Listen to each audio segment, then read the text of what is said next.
रात का वक्त था। आसमान पर बादल इस तरह फैले हुए थे जैसे किसी ने स्याही उंडेल दी हो। गांव के किनारे पर वाक़ई पुरानी हवेली के बारे में मशहूर था कि वहां बरसों से कोई नहीं रहता, मगर फिर भी रात के सन्नाटे में इसके टूटे झरोकों से मध्यम सी रोशनी झिलमिलाती दिखाई देती थी। उस्मान शहर से अपने आबाई गांव वापस आया था। वो उन कहानियों पर यकीन नहीं रखता था जो लोग जन्नत और आसिफ के बारे में सुनाते थे, मगर इस रात जब वो हवेली के पास से गुजरा तो इसे एक अजीब सी सरसराहट सुनाई दी, जैसे कोई भारी चीज जमीन पर रेंग रही हो। वो रुक गया। फिर इसे एक नरम मीठी मगर गैर इंसानी आवाज सुनाई दी। तुम वापस आ गए हो। उस्मान के जिस्म में सनसनी दौड़ गई। इसने इधर अलिफादेर देखा मगर कोई नजर न आया। अचानक हवेली के अंदर से हल्की सी सब्ज रोशनी फूटी और दरवाजा खुद ब खुद चरचराता हुआ खिल गया, जैसे कोई इसे अंदर बुला रहा हो। वो अनजाने में कदम बढ़ाता चला गया। हवेली के अंदर शदीद डांसेस थी, ऐसी डांसेस जो हड्डियों में उतर जाए। दीवारों पर अजीब व गरीब निशानात बने थे, जैसे किसी ने नाखूनों से पत्थर कुरेदे हो। अचानक सामने के कमरे से धुआं सा उठा और इस धुएं में से एक लड़की नमूदार हुई। वो बेहद खूबसूरत थी। लंबे सिया बाल, दूध जैसी सफेद जल्द और आंखें सब्ज आग की तरह चमक रही थीं, मगर उसके पांव नजर नहीं आ रहे थे। इसका निचला हिस्सा धुंध में लिपटा हुआ था। मैं तुम्हारा इंतजार कर रही थी, सदियों से। उस्मान के होंठ खुश्क हो गए। तुम कौन हो? लड़की मुस्कुराई। इसकी मुस्कुराहट में अजीब सी दरिंदगी छपी थी। मैं ज़राबा हूं, नागनज़ादी। ये कहते ही धुंध हटी और उस्मान की चीख निकल गई। इसका निचला हिस्सा इंसानी नहीं था। वो एक दिव्यकल सांप का जिस्म था, चमकदार सिया छिलकों वाला, जो जमीन पर बिल खा रहा था। इसने आहिस्ता से सर झुकाया। तुम मेरे हो और हमेशा मेरे रहोगे। अचानक कमरे की दीवारों से सैकड़ों सांप निकल आए और उस्मान के कदमों के गिर्द लिपटने लगे। इसकी आंखों के सामने अंधेरा छा गया। जब उस्मान को होश आया तो वो हवेली के तहखाने में था। चारों तरफ नमी, सड़ांध और अजीब सी फफूंदी की बो थी, मगर सबसे खौफनाक चीज वो सरसराहट थी जो हर तरफ से आ रही थी। अंधेरे में दर्जनों सब्ज आंखें चमक रही थीं। वो सांप थे, बड़े, बहुत बड़े, और सब उसकी तरफ देख रहे थे। अचानक ज़राबा उसके सामने जाहिर हुई। इस बार उसका चेहरा और भी ज्यादा हुसैन था, मगर आंखों में वहशत पहले से ज्यादा गहरी। डरो मत, वो तुम्हें नुकसान नहीं पहुंचाएंगे। तुम मेरे मेहमान हो, बल्कि मेरे होने वाले शौहर। उस्मान का दिल डूब गया। मैं इंसान हूं, मुझे जाने दो। वो हंस पड़ी।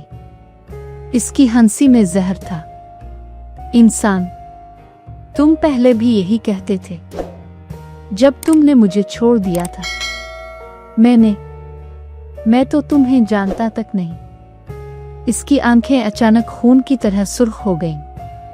तुमने मुझे धोखा दिया था सदियों पहले, जब तुम एक जादूगर थे और मैं तुमसे मोहब्बत करती थी। अचानक दीवार पर मंजर उभरा, जैसे कोई पुरानी फिल्म चल रही हो। एक कदीम जमाना, एक महल और एक इंसान जो किसी नागन औरत से वदा कर रहा था।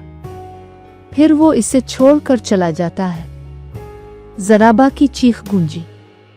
मैंने तुम्हें ढूंढा, हर जन्म में, हर जमाने में। वो आहिस्ता आहिस्ता रेंगती हुई उसके करीब आई। अब तुम कहीं नहीं जा सकते। इसने हाथ बढ़ाया और उस्मान के गाल को छुआ। इसका लम्स बर्फ की तरह ठंडा था।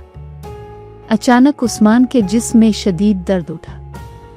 इसे लगा जैसे हड्डियां मुड़ रही हो, जैसे इसके अंदर कुछ बदल रहा हो। इसने नीचे देखा, इसकी टांगों पर सियाह छलके उभर रहे थे। वो चीख उठा।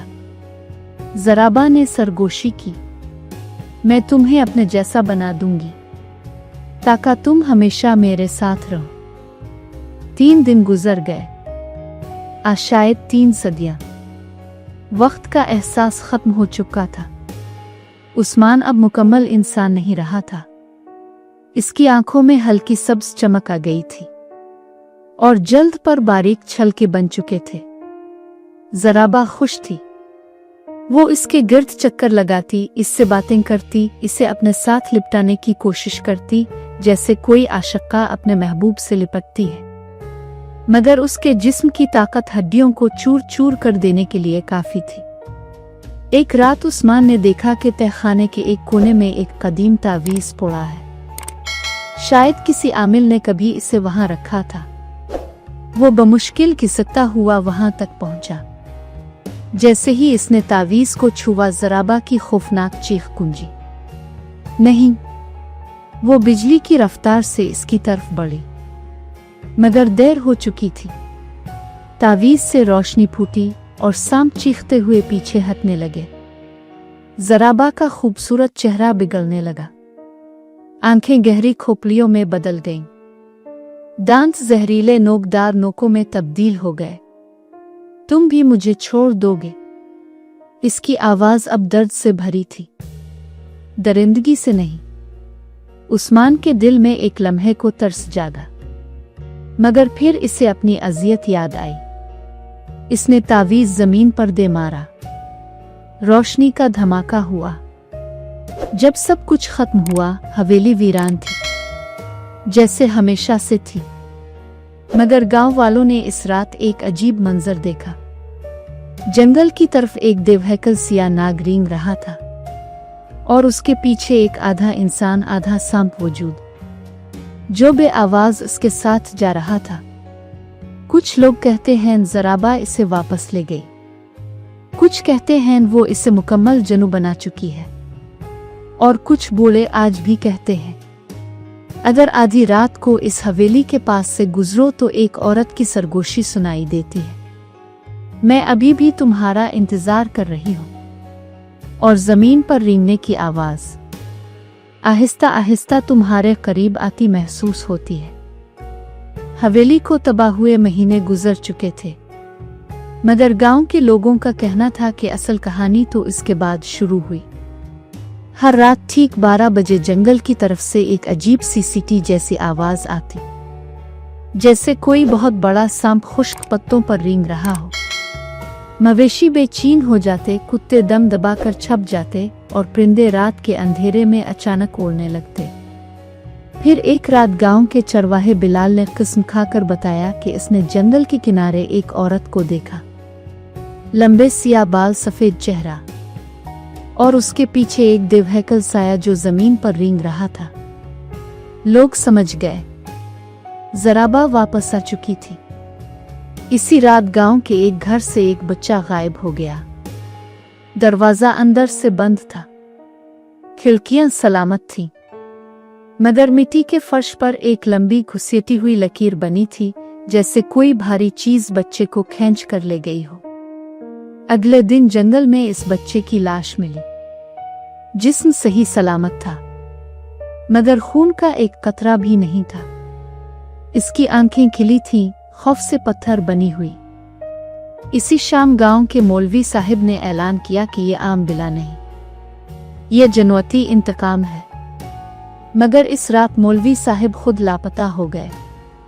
मस्जिद के अंदर कुरान खुला पड़ा था और फर्श पर एक सियाह चमकदार छिलका रखा था, इतना बड़ा कि किसी आम सांप का नहीं हो सकता था। लोगों ने गांव छोड़ना शुरू कर दिया, मगर जो लोग गए वो कभी मंजिल तक नहीं पहुंचे। रास्तों पर टूटी गाड़ियां मिले, दरख्तों पर लिपटे हुए निशान और कभी कभी खून के बगैर लाशें, जैसे कोई भूखी मखलूक रास्ते में ही उनका इंतजार कर रही हो। एक रात गांव में सिर्फ चंद घर बाकी रह गए थे। उनमें से एक घर में नई दुल्हन ज़ैनब आई हुई थी।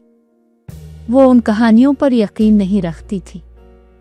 ये सब वहम है, इसने हंसते हुए कहा, मगर उसकी सास की आंखों में खौफ था। आज रात खिड़की मत खोलना, चाहे कोई भी आवाज दे। आधी रात को ज़ैनब की मुंह खिली। कमरे में अजीब सी डांसेस थी और मिट्टी की नमी की बू फैली हुई थी। फिर इसे सरगोशी सुनाई दी। ज़ैनब, वो चौंक गई। आवाज खिड़की के बाहर से आ रही थी। मैं अकेली हूं, दरवाजा खोलो।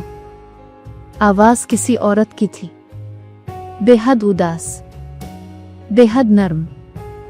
ज़ैनब का दिल पसीज गया। वो खिड़की के करीब गई। जैसे ही इसने पर्दा हटाया, इसकी चीख निकल गई। खिड़की के बाहर एक औरत का चेहरा था, मगर वो जमीन से 10 फुट ऊपर था। इसका बाकी जिस्म नीचे अंधेरे में गायब था, जैसे बहुत लंबा हो। आंखें सब्ज आग की तरह जल रही थीं। मुझे अंदर आने दो। ज़ैनब पीछे हटी, मगर तब तक देर हो चुकी थी। खिड़की खुद ब खुद खिल गई। कमरे में सिया धुआं फैल गया और इस धुएं में से ज़राबा नुमुदार हुई, पहले से ज्यादा खौफनाक, ज्यादा बड़ी, ज्यादा दरिंदा सिफत। इसके पीछे एक और वजूद रिंगता हुआ आया। वो उस्मान था, मगर अब वो इंसान नहीं रहा था। इसका ऊपर का हिस्सा इंसानी था, मगर नीचे मुकम्मल सांप का जिस्म। आंखें बेजान, चेहरा पत्थर की तरह बेएहसास। ज़राबा ने मुस्कुरा कर कहा, मैं अकेली नहीं रहना चाहती, मुझे एक और दुल्हन चाहिए। ज़ैनब चीख भी ना सकी। उस्मान ने बिजली की रफ्तार से लपक कर इसे जकड़ लिया। हड्डियों के टूटने की आवाज आई। ज़राबा ने इसके कान के करीब सरगोशी की, अब तुम भी हमेशा हमारे साथ रहोगी। अगली सुबह जब लोग इस घर में दाखिल हुए तो कमरा खाली था। फर्श पर सिर्फ 2 चीजें थीं, एक सुर्ख अरूसी दोपट्टा और एक लंबा चमकदार सिया छिलका। बूढ़ी औरतें आज भी कहती हैं, हर चंद साल बाद गांव से एक नई दुल्हन गायब हो जाती है और जंगल के अंदर कहीं एक ज़ेरे ज़मीन महल है, जहां नागनज़ादी अपने कैदी शौहर और दुल्हनों के साथ रहती है। और अगर कोई गलती से इस जगह के करीब पहुंच जाए तो इसे दूर से एक दुल्हन की दबी दबी सिसकियां सुनाई देती है और सांपों के रेंगने की आवाज, जो आहिस्ता आहिस्ता इसके गिर्द हल्का बना लेती है।